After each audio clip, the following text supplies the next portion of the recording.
हमारी शरणागति पुष्ट होनी चाहिए। शरणागति पुष्ट होने के लिए सबसे पहला लक्षण है दैन्यता। जो जितना झुकता है वो उतना महान होता है। झुकने वाला ऐसा नहीं कि जिसके प्रति झुक रहा है वो महान है, ऐसा नहीं। जो झुक रहा है वो महान है, दैन्यता। दूसरा है निष्कपटता। हमारे प्रभु की शरणागति की पुष्टता के लिए, शरणागति के तो अलग भाव वर्णन, हमारी शरणागति पुष्ट रहे, नष्ट ना हो। भगवत शरणागति पुष्ट तो भगवत प्रेम निश्चित प्रकाशित होता है। उपासक को देखना चाहिए कि दैन्यता है कि अभिमान है हृदय में। दैन्यता का स्वरूप है किसी भी तरह से हमें गाली दी जाए, अपमान किया जाए, निंदा किया जाए, तिरस्कार किया जाए तो मुझे ऐसा ही लगे कि मैं ऐसा ही हूं, इसी का पात्र हूं। उसे दैन्यता कहते हैं। वाणी से हम माइक से बोलेंगे कि हम अधम हैं, बड़े नीच हैं, बड़े ऐसे हैं, ये भी दैन्यता की भाषा है। और हाथ जोड़कर प्रणाम मुद्रा में रहेंगे, ये भी दैन्यता की मुद्रा है। लेकिन यहां हृदय की दैन्यता को कह रहे हैं कि जब कोई दूसरा कहे तू नीच है, अधम है, पाखंडी है, दंभ करता है, भक्ति नहीं है, और अपने को सीधी बात ये लगे कि सही बात है, मैं ऐसा ही हूं, इसे दैन्यता कहते हैं। शरणागति हमारी जो विक्षिप्त हो जाती है, जो दोषयुक्त हो जाती है, जो पूर्ण नहीं हो पाती शरणागति, उसका कारण देहाभिमान, उसका कारण गुणाभिमान, साधनाभिमान, इनमें से कोई न कोई अभिमान होता है। इसलिए कह रहे सबसे पहला लक्षण बाबा की विचार में है दैन्यता, और ये बहुत प्रिय है दैन्यता भगवान को। दूसरी है निष्कपटता। कपट नहीं रखना चाहिए। हरि और गुरुदेव, हरि गुरु चरण सेवा अनुसरहु, अर्चन बंदन संतत करहु, दास संतन कर शुक्ला। हृदय में कम से कम एक जगह तो निष्कपटता आ ही जाए गुरुदेव भगवान से। पर ये बहुत छलिया मन है, ये सर्वज्ञ प्रभु से भी छल करना चाहता है, बहुत छलिया है। अगर हमारी शरणागति का अपहरण कोई करता है तो अभिमान और कपट। दूसरा जब निष्कपटता है तो कपट अगर है तो हमारी शरणागति ढक जाएगी। मोहि कपट छल छिद्र न भावा, मेरे प्रभु कह रहे हैं। यही दरबार दीन को आदर, पक्की बात। पहला है दैन्यता, दूसरा है निष्कपटता। शरणागत उपासक के हृदय में कपट नहीं। कपट का मतलब होता है कि मुख से कुछ और बोल रहे हैं और हृदय में कुछ और है। ये कपट प्रायः अपने लोग बहुत अच्छी तरह हृदय में सजा के रखते हैं, इसीलिए शरणागति पुष्ट नहीं होती। निष्कपटता जैसे का वैसा, बिल्कुल गुरु के सामने, प्रभु के सामने, उसमें। तीसरा सत्यता। वाणी में सत्य, हृदय में सत्य, आचरण में सत्य, सत्य धर्मयुक्त। असत्य संपूर्ण संसार के भोग और संबंध है। किसी भी संबंध और भोग में प्रियता है तो शरणागति का अपहरण हो जाएगा। सत्य श्री भगवान, नाम, धाम, लीला, रूप, प्रेमी जन। इसके अलावा सब मिथ्या। जितना कुछ देख रहे हो परिणाम देखा जाता है, परिणाम में सब झूठा।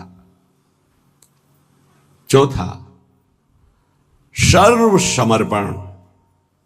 सर्व शब्द लगा हुआ है, तन मन प्राण एक एक वृत्ति केवल अपने शरण की तरफ। यहां सर्व समर्पण नहीं होता। समर्पण होता है पर सर्व समर्पण नहीं होता।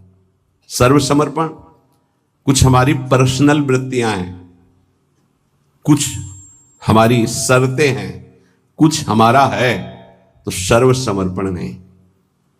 सर्व समर्पण दशरथ जी महाराज के श्रीमुख के वचन, नाथ सकल संपदा तुम्हारी, मैं सेवक समेत सुत नारी, सर्वस्व आपका प्रभु। जहां कहीं शरणागति पुष्ट पाई गई तो सर्व समर्पण वाले की, वो चाहे राजा ही क्यों न हो, महाराज शिवाजी, वीर शिवाजी, समर्थ गुरु रामदास जी, सर्व समर्पण, पीपा जी सर्व समर्पण। कैसा शरणागति पुष्टता का ये लक्षण, सर्व समर्पण। पीपा जी महाराज राजभाव में अपने सब राजवैभव के साथ गुरुदेव श्री रामानंदाचार्य जी के, तो वहां तो पार्षद खड़े रहते थे, सहज में ऐसे थोड़ी मिल सकते हैं। आप जाके प्रार्थना की, कह दो कि महाराज पीपा जी आए हैं और स्वामी जी के चरणों के दर्शन करना चाहते हैं, जाके सूचना दी, जाके कह दो कि हाँ राजा महाराजाओं की कोई आवश्यकता नहीं। स्वामी जी साक्षात भगवान का स्वरूप रामानंदाचार्य जी आए और उनका महाराज का आदेश है कि हाँ किसी राजा महाराजा की जरूरत नहीं। तो उनको लगा मेरे से कोई गलती हो गई। अच्छा, समस्त राज सैनिकों को, राज पोशाक को, सब, और एक साधारण को कहा कह दीजिए कि नीच पीपा दर्शन करना चाहता है श्री चरणों के। अधम पीपा स्वामी जी से कहा, स्वामी जी ने कहा कह दो यहां खड़े खड़े क्या करता है, और समीप में कुआं है वहां गिर जाए। आए और कहा आदेश है स्वामी जी का, वो समीप में कुआं है वहां आप जाकर के गिर जाइए कुएं में, तो जो आज्ञा। स्वामी जी बिल्कुल नजदीक पहुंच रहे कुएं के, स्वामी जी बिल्कुल अब पहुंच गए हैं, अगला कदम रोक दो, रुक जाओ, वापस आ जाओ। स्वामी जी निकल के आए, दर्शन दिया, जाओ हम स्वयं आएंगे तुम्हारे नगर में, फिर तुम्हें मंत्र और विरक्तता सब प्रदान कर। महापुरुष बना दिया। पीपा जी का पावन चरित्र, सर्व समर्पण, प्राण समर्पित है, कुएं में गिर जा, मतलब तन प्राण सर्व। पहले में राज धन वैभव, बड़ा शरणागति का महामहिम स्वरूप है। ये समर्पणता तो हम दिखाते हैं, लेकिन सर्व समर्पणता नहीं। कुछ अपना है, कुछ आपकी बात मान लेते हैं, इसीलिए वो खिचड़ी बनी रहती, शरणागति नहीं हो पाती। जब उपासक के हृदय में अपना अस्तित्व रहता है तो उसको भक्ति नौटंकी नाटक नजर आती है। अपनी वासना की पूर्ति, अपनी इच्छा की पूर्ति के लिए वो भगवान की उपासना को नाटक समझने लगता है। अगर अपनी वासना, अपनी इच्छा, इसका त्याग कर दिया जाए तो भक्ति का परिचय मिलता है। प्रायः बड़े बड़े महाभागवतों के घर वाले ही, परिवार वाले ही उनको नहीं समझ पाए और उनका तिरस्कार करें। इस बात के लिए वो जैसा चाहते हैं वैसा आप चलिए, उनको जितना पसंद है आप कीजिए। जैसे कुछ भक्तों को कि हमको पूरी रज लगाना पसंद नहीं, बस हल्का सा तिलक लगा लीजिए, क्योंकि आपने गुरुमंत्र लिया इसलिए तिलक लगा लीजिए। ये जरूरी है पूरा मुंह में थोपना, क्योंकि तुम्हारी दृष्टि नहीं है ना, तुम रज पसंद नहीं करते, गाल गोरे पसंद करते हो। ये पसंद कर, ये चमड़ी कब तक रहेगी, नष्ट हो जाएगी, न तुम्हारी रहेगी ना जिसकी देख रहे हो उसकी रहेगी। पतन हो जाएगा, जिन जिन भक्तों का विरोध किया उनका पतन हो गया। ये सर्व समर्पणता भक्ति में जब साधक चलेगा तो अपने आप आ जाएगा, उसको किसी की कोई परवाह नहीं रहती। अपनी भक्ति में कहीं वो आंच नहीं आने देगा। जीवन की बाजी लगा दी है, अनंत जन्मों से बिगड़ी बात को बनाने चले हैं। तो हम ये देखते हैं कि देवता परिवार वालों की बुद्धि में बैठ करके उसको शरणागति से भ्रष्ट करना चाहते हैं। बस जैसा हम कहें वैसा तुम्हें चलना है। अब भी तुम अपना अधिकार रखते हो, भगवान की कृपा मनाओ कि अभी तुमको कुछ मान रहे हैं इसलिए सुन रहे हैं वो भक्तजन, और ना माने, केवल प्रभु को माने तो रत्नावती जी ने मूड मुड़ा लिया और खिलाफत में बैठ गई उनकी आज्ञा के खिलाफ। राजन्नाज से त्यागती हूं, इस महल में प्रवेश नहीं करूंगी, केवल श्री भगवान का आश्रय लेकर संतों के बीच में रहूंगी। जो बिगाड़ना है बिगाड़ लीजिए। आखिरकार साष्टांग दंडवत और चरणों में गिरना पड़ा पूरे चरित्र के बाद। तो बहादुरी तो तुम्हारी इसी बात की है कि अपने प्रभु के चरणारविंद में आपने अपने अपनापन का दान कर दिया। अब प्रश्न नहीं खड़ा होता, तुम साधना का स्वरूप क्या जानते हो? अरे चित्त प्रभु में लगा है, पूरा दिन हो गया उठे ही नहीं आसन से, भगवदाकार वृत्ति है आसपास सब, बड़े सिद्ध महापुरुष की बात कह रहे हैं, पूज्य श्री श्रीधर बाबा। इतनी रज होगी पूरे सिंहासन में, इतनी ऊंचाई से, क्योंकि परिक्रमा नजदीक काली दे के। अब उनको शरीर की शुद्ध नहीं तो कब वो रज पूछे। मच्छरदानी लगी थी, मच्छर क्या पूरा हाथ चला जाए, और 10-5 छिपकली उस मच्छरदानी में चिपकी रहती थी।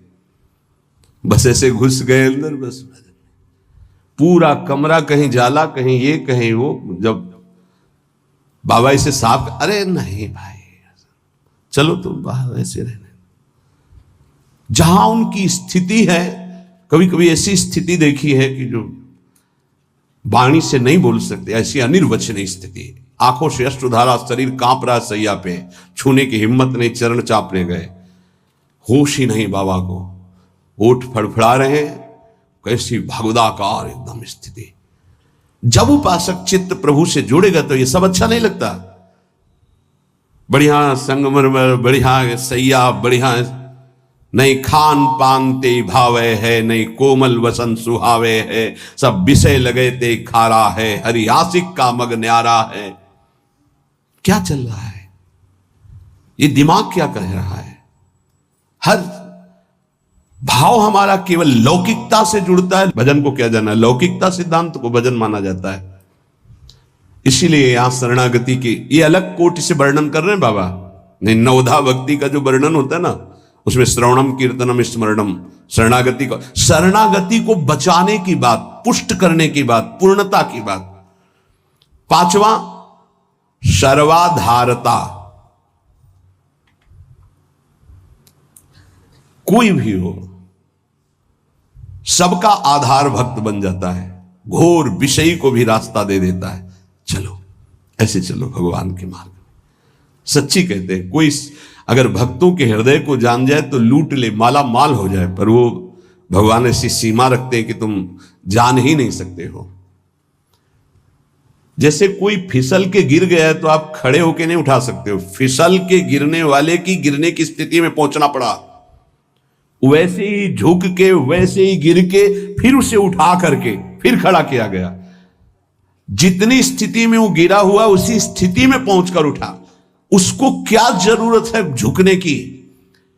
जिसने अपने जीवन में कभी भोगों को, विषयों को, संसार को, गृहस्थ को स्वीकार ही नहीं किया, वो तुम्हारे बीच में घुसकर तुम्हें पकड़कर जहां तुम हो वैसी स्थिति से उठाकर ऊपर खड़ा कर रहा है। अगर तुम सही उपासक होते तो दृष्टि मात्र से तुम्हारा उद्धार हो जाता, लेकिन तुम उस बात को नहीं समझते हो। इसलिए ये सब व्यवहार अपनी स्थिति से उतरकर और झुककर तुम्हारे समान बनकर तुमको उठाया जाता है। सर्वाधारता, उस नहीं समझ पाओगे, नहीं समझ पाओगे। काम से, स्नेह से, भय से, क्रोध से, द्वेष से, किसी भी तरह से वो जुड़ जाए केवल तुम्हारी वृत्ति उनसे, वो संभाल करके उठा करके सच्चिदानंद में जोड़ देंगे। चाहे भगवान से जुड़े या भगवत प्राप्त महात्मा से, भगवत प्रेमी से जुड़े, वहीं पहुंचा देंगे। नंग धड़ंग शराब पिए हुए गंगा जी में खड़े हैं, उपद्रव कर रहे हैं, नारद जी महाराज के सामने अभद्र स्वरूप में खड़े। ये पशुता तुम्हारे अंदर केवल धन वैभव के अभिमान से आई है। तुम कुबेर के पुत्र हो, ये हालत तुम्हारी। जाओ, मैं तुम्हें शाप देता हूं, तुम वृक्ष योनि को प्राप्त हो जाओ। लगा ना कि महात्मा बहुत कड़ुआ स्वभाव प्रकट कर दे, बहुत करुणा कर दे। हालत क्या थी, पहुंचा कहां दिया। वृक्ष तो बनो पर नंदालय के, जाओ तुम्हें सच्चिदानंद भगवान का दर्शन, संभाषण और स्पर्श प्राप्त हो, जो बड़ी बड़ी साधनाओं से नहीं प्राप्त होता। और नारद जी ने शाप दे के प्राप्त करा दिया। दामोदर गोविंद भगवान के उदर में बंधा हुआ उखल है, घसीटते हुए वहां जाते हैं, यमलार्जुन के बीच में फंसा देते हैं, मारते हैं अखिल शक्तियों के स्वामी। जरा सा झटका, उखड़ कर दोनों वृक्ष गिर जाते हैं। उनसे दिव्य रूप धारण करके यही प्रकट होते हैं जो यमलार्जुन बने हुए थे।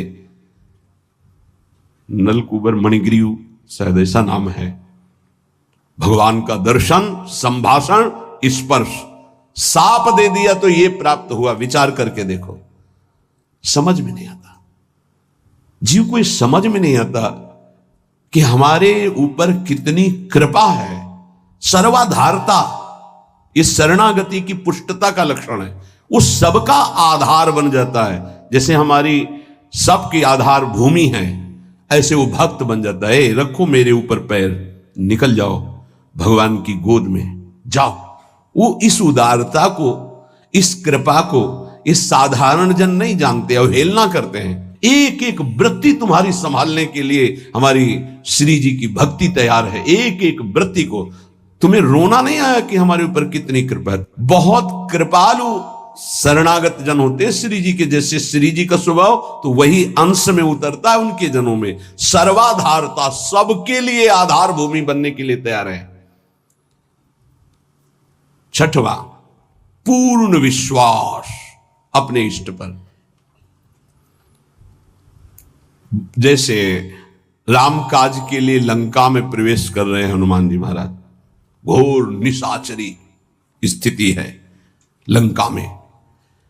अब एक महाभागवत तो बहुत, जे भी प्रवेश कर रहे हैं तो पहले श्री राम जी का स्मरण करके अपने हृदय में भगवान को देखकर हृदय में स्मृति बसा के प्रवेश करते हैं। क्या भाव? प्रविश नगर की जय सब काजा, हृदय राख कौशलपुर। जब किसी भी साधक या किसी से भी भगवान का निज जन उसे उठाने के तो पहले प्रभु जा रहे हैं, बहुत फिसलन है नाथ, पकड़े रहना। जैसे कोई डूब रहा है उसको निकालने जा रहा है, प्रयास करेगा, लेकिन वो जो डूब रहा है वो प्रयास करेगा उसको डुबोने का, क्योंकि वो सांस लेना चाहता है। ऐसे ही जो काम में डूब रहा है, क्रोध में डूब रहा है, मोह में डूब रहा है, नाना प्रकार के भोगों में डूब रहा है, उसको निकालने के लिए जाओगे, वो पहले तुम्हें उसमें डुबोने की कोशिश करेगा। तुम्हारे अंदर काम, तुम्हारे अंदर क्रोध, तुम्हारे अंदर लोभ, क्योंकि उसी वृत्ति से वो अपना भाव स्वीकार करेगा। अब श्री जी से पहले बात होती, श्री जी, हे प्रभु, हे प्रियाजू, बहुत फिसलन की जगह में आपकी सेवा कार्य होने जा रहा है। उस जीव को पकड़कर उसकी वृत्ति को आप तक, स्वामिनी आप पकड़े रहना। आप ऐसे पकड़ो, हम ऐसे पकड़ते हैं, तब हो सकता। अगर आपने छोड़ दिया तो बहुत फिसलन में है, गिरने की संभावना है। पूर्ण विश्वास, दृढ़, मेरी स्वामिनी इसका मंगल करके रहेंगी।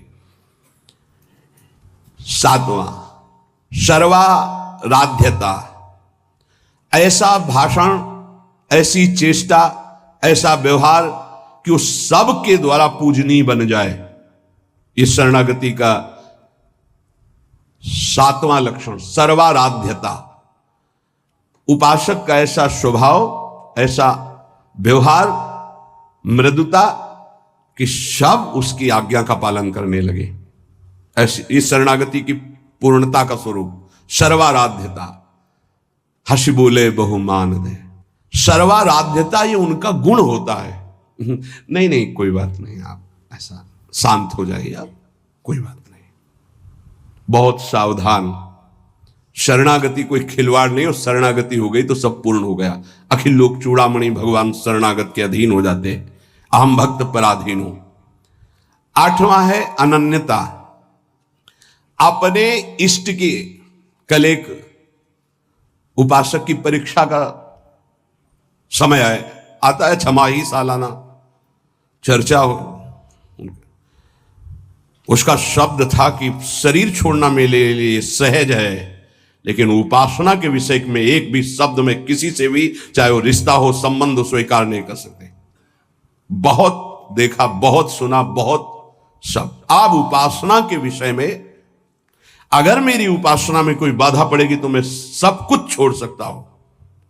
शरीर छोड़ना मेरे लिए सहज, उपासना नहीं। उपासना में अगर कोई नहीं, बस इस बात से उस समय तो नहीं कहा जाता बड़ाई कि हाँ शाबाश, नहीं, ठीक है, ठीक है, अच्छे विचार। एकांत में जब मनन होता है तो आशीष निकलता है। हाँ, ऐसे ही अपने आराध्य देव की अनन्यता पे फर्क नहीं पड़ना चाहिए, इसी से भगवत प्राप्ति होती है। हे 4 दिन के पति पुत्र परिवार के संबंध हैं, अनंत काल का संबंधी मेरा उससे मिलने का अवसर आया है। अब ये सब माने हुए नहीं, जो है उनके लिए है। प्रभु मेरे प्रीतम, मेरे पति, मेरे प्राणनाथ, मेरे जीवन, ये माने हुए हैं।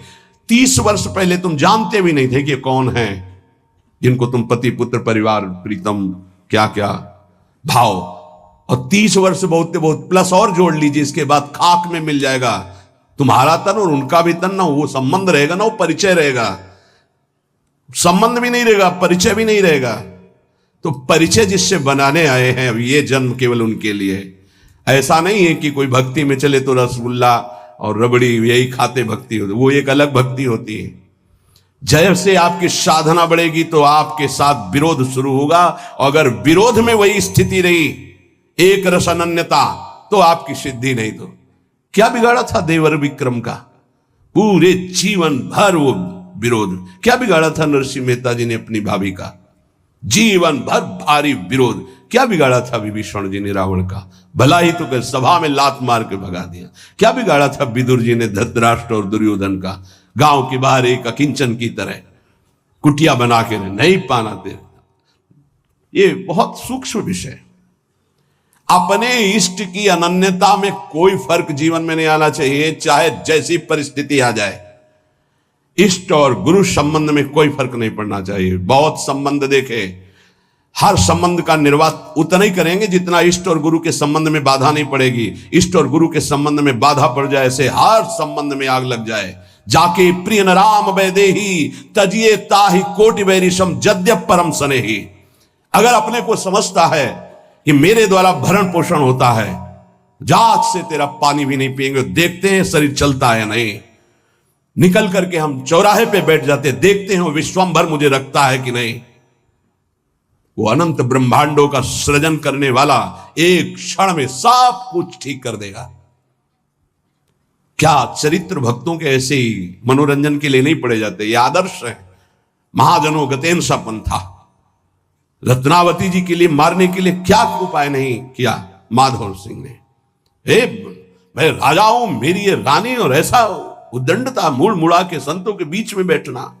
सीम की चाक सके को तासु बड़ रखवार रमापति जासु। भक्ति मार्ग में, भगवत मार्ग में यदि कदम रखा है तो अपने मार्ग नहीं छूटना चाहिए, चाहे प्राण छूट जाए। ये आखिरी बाजी है, ये सब छूटेंगे माने हुए पति पत्नी पुत्र परिवार भाई बंधु, इनका कोई अस्तित्व तो नहीं है। आज नहीं तो कल ये छूटेंगे ही, लेकिन जिनके लिए जन्म जन्मांतर से भटक रहे उन प्रभु को नहीं। अगर तुम्हारी समझ में आ रही हो तो बात पकड़ लो।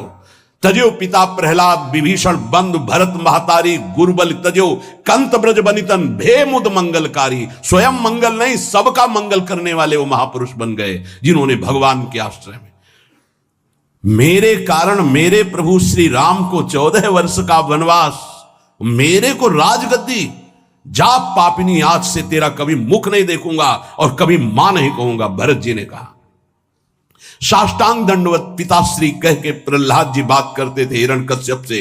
जिस समय भगवान के मार्ग का विरोध किया तो कहा जा आज के बाद कभी पिता नहीं, दैत्यराज, ऐसे संबोधन। 5 वर्ष का बालक।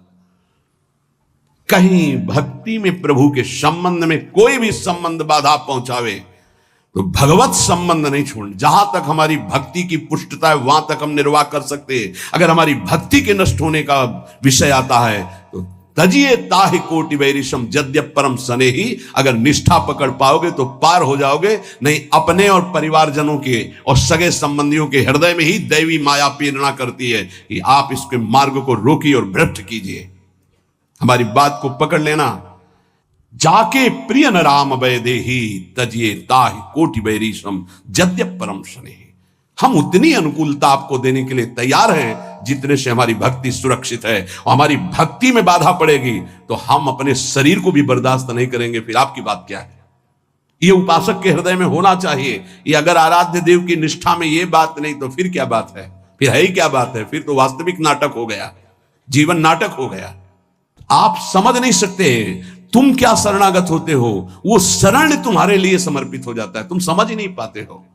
बड़ा विचित्र खेल है। इसीलिए प्राय इस झंझट में नहीं फंसते, अपनी मस्ती में रहने के लिए इस झंझट में नहीं फंसते। गुरु चेला और समाज कल्याण और उद्धार, जाओ तुम अपने प्रवाह में बहो, हम अपनी मस्ती में सुने न काहू की कही कहे ना अपनी बात।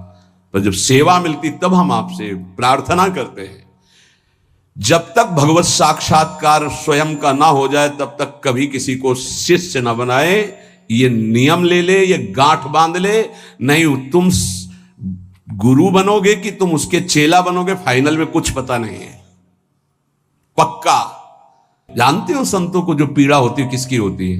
ये प्रसाद मिलता है, इनको क्या पता, यही प्रसाद। अगर आपको प्रमाण मानकर किसी ने प्रश्न किया और आपने उत्तर दिया और उसमें कोई गलती है तो उसका नर्क आपको भोगना पड़ेगा, दंड आपको भोगना पड़ेगा। आपने कह दिया जाओ सब कुछ माफ, वो पूरा हिसाब आपके ऊपर लागू होगा। ये कोई खिलवाड़ समझते हो? उत्तर दे देना कोई खिलवाड़? बातें बनाना उत्तर नहीं होता। महाराज आज तक जो कोई बात नहीं, तुम छोड़ो, राधा राधा जपो, आगे बढ़ो, वो हम देख लेंगे। देख लेंगे ऐसे आया, कैसे? जैसे महाप्रभु चैतन्य देव ऐसे करके गंगा जल खड़े करके पाप ले रहे हैं, तो उन्हीं के चरण आश्रित हैं भक्तजन, उसी प्रेमावतार, उसी भगवत स्वरूपों के। आप क्या जानते हो इस रास्ते? जो आज तुम चैन से मुस्कुराकर बात करते हो तो तुम्हारे जीवन में कुछ ट्रांसफर हुआ है, तुम्हारा उधर और उधर का उधर। अगर जान जाओ तो रोते रहोगे कि हम पर कितनी कर, फिर भी हम उनकी अवहेलना करते हैं। सच्ची कहते हैं कि हमारी बड़ी दुर्दशा है हम लोगों की कि हम ऐसे गुरुजनों का, ऐसे कृपालु आराध्य देव की कृपा की अवहेलना करते हैं। वो कृपा पे कृपा करते जा रहे हैं, हम उनकी अवहेलना पे अवहेलना करते चले जा रहे हैं। वो समेट करके आपको इसी जन्म में भगवत प्राप्ति करना, आप फैलाकर अनेक जन्मों के लिए इतिहास रचना चाहते हैं। बड़ा विचित्र खेल, बहुत विचित्र खेल। इसीलिए जो चतुर सुजान होते हैं वो इस गुरु चेला के संबंध में नहीं फंसते। हमारी सामर्थ्य नहीं प्रभु, किसी और को बनाइए। राधा राधा राधा, तो भगवान की लीला होती है। ये जो सेवा मिलती है तो सामर्थ्य देते हैं, उन्हीं का कृपा प्रसाद। पर हम इतना जरूर कहते हैं, जब तक भगवत साक्षात्कार ना हो जाए तब तक किसी को शिष्य ना बनावे। पक्की बात, शिष्य बनाना कोई मजाक नहीं है। हरे शिष्य धम शोक न हरे, सो गुरु घोर नरक मा परे। जैसे किसी की बेटी सयानी हो जाए तो ब्याह के लिए पिता की चिंता बढ़ जाती है, चाहे वो जनक जी जैसे ही क्यों ना ज्ञानी हो। ऐसे ही शिष्य बनाने के बाद पूरा भार गुरु के ऊपर आ जाता है। इसका आचरण पवित्र हो, इसका जीवन श्री जी से मिले, इसका कैसे स्वभाव बदले, ये कैसे निष्काम बने। आपने जो संबंध बनाया उस संबंध को पूर्ण कर लो, श्री जी से मिल जाओ। ये बड़े बड़े जो महापुरुष दैन्य भाव से आपको प्रार्थना करते हैं कि मैं आपसे प्रार्थना करता हूं भाई, हे सखे, हे मित्र, ये हम समझ नहीं पा रहे। सर्वाधारता, पूर्ण विश्वास, सर्वाराध्यता और आठवां अनन्यता और नवां निज स्वरूप सामर्थ्य विस्मरण।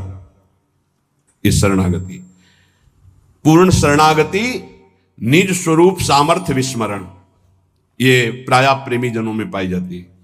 अपार सामर्थ्य है लेकिन एक साधारण आदमी उनको अपमानित करके चला जाता है, कभी दंड विधान नहीं करते। करत जे अनुसैन निंदक तिनहु पे अनुग्रह कियो। निज स्वरूप विस्मरण, आराध्य देव में इतनी तन्मयता कि मैं आराध्य देव का चिंतन कर रहा हूं, यह भी भूल गए। ब्रह्म नहीं, माया नहीं, नहीं जीव नहीं काल, अपनी ही सुदिना रही एक रहे। ये नई बात बाबा से मिली है, जो नौ शरणागति के स्वरूप। जैसे नौ शास्त्र में जब पढ़ो तो श्रवणम कीर्तनम स्मरणम विष्णुपाद सेवनम अर्चनम वंदनम दास्यम सख्य आत्मनिवेदनम। पर पूज्य पाद उड़िया बाबा जी ने पहला दैन्यता, दूसरा निष्कपटता, तीसरा सत्यता, चौथा सर्वसमर्पण, पांचवां सर्वाधारता, छठवां पूर्ण विश्वास, सातवां सर्वाराध्यता, आठवां अनन्यता, नवां निज बल निज स्वरूप विस्मरण। निज बल निज स्वरूप विस्मरण। कोई तपस्या का बल, साधना का बल, इसका स्मरण नहीं, अपनी भी स्मृति नहीं। एक रहे हो नंदलाल, अपनी ही उस दिना रही हो, एक रहे हो नंदलाल। ये जो नौ शरणागति की वार्ता हुई, इस पर विचार किया जाए।